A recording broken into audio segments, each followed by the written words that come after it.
Okay, what happens when you decide to mix some pretty intense athletics with chugging beer?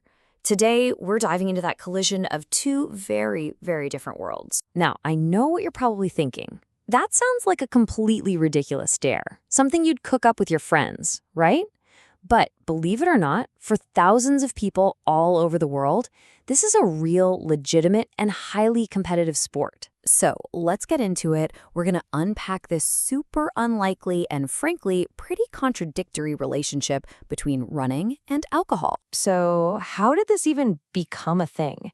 It's a pretty wild story, really, about how a casual challenge between a few college buddies somehow exploded onto the world stage. Okay, so the rules are simple enough. You drink a beer, you run a 400-meter lap, that's a quarter mile, and you do that whole thing 4 times. But here's the kicker. If you throw up, you get hit with a penalty lap. Fun, right? And this all started back in '89 as just a fun way for some Canadian college runners to mark the end of their season. But it caught on.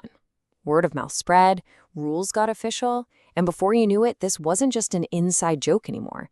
It morphed into this serious international competition pulling in professional athletes. And I want to be super clear here. We're not talking about casual joggers. These are world-class, elite athletes running absolutely insane times.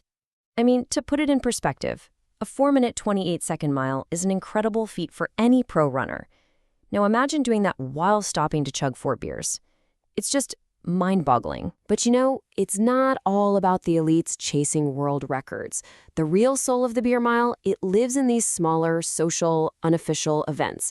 It's about running clubs and groups of friends getting together, just like this quote says, for fun and different event.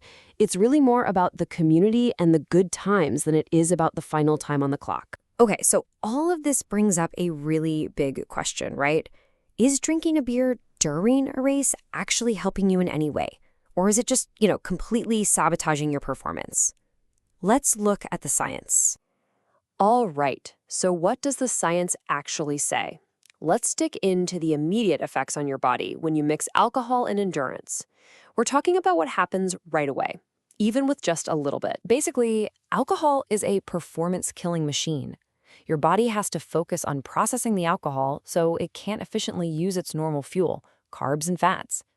At the same time, it's dehydrating you. It also messes with your internal thermostat, making you feel warm while your core temp is actually dropping.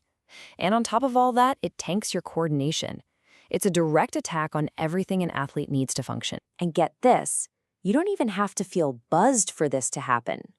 A study by NASA scientists, that NASA, found that your motor skills start getting worse at a blood alcohol level of just 0.015%. For a person who weighs around 165 pounds, that's literally half a beer. Half. It's wild. Okay, but let's be real. The much more common thing is having a beer after a run, right? I mean, so many races have a beer garden at the finish line. It's the ultimate reward. So what does that celebratory beer actually do to your recovery? Think about it like this. After you finish a tough run, your body has 3 main jobs. First, rehydrate and get your electrolytes back. Second, restock your energy stores. That's your glycogen. And third, start repairing and rebuilding your muscles. That's how you get stronger. And here's the bad news. Alcohol basically torpedoes every single one of those recovery goals. It's dehydrating, so it works against rehydration. It messes with protein synthesis, which means your muscles can't repair themselves properly. And it wrecks your sleep, especially the deep REM sleep that's so crucial for recovery. It's a triple threat to getting stronger. So that whole idea that beer is a good recovery drink, it's pretty much a myth. It would be wonderful if it were true, but as this quote points out, it just doesn't have what your body needs. The science is really, really clear on this one. The bad stuff it does to your body's recovery just completely wipes out any tiny benefit you might think you're getting. All right, so we've established that alcohol hurts your performance during a run and your recovery after it. But we need to zoom out a little bit because there's a much bigger and frankly more serious picture to look at when we talk about alcohol and health in general. And this is where things get really serious. Take a look at this statement from the World Health Organization. They couldn't be more clear. No level of alcohol consumption is safe for our health. They're saying the risk starts from the very first drop. That's a powerful statement. So what does this actually mean? Well, alcohol is classified as a Group 1 carcinogen. That's the highest possible risk group. It's right up there with stuff we all know is incredibly dangerous, like asbestos, radiation, and tobacco. And it doesn't matter if it's cheap beer or a fancy bottle of wine, the ethanol itself is the problem.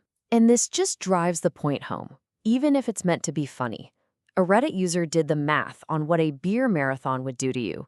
And, well, the conclusion was pretty grim.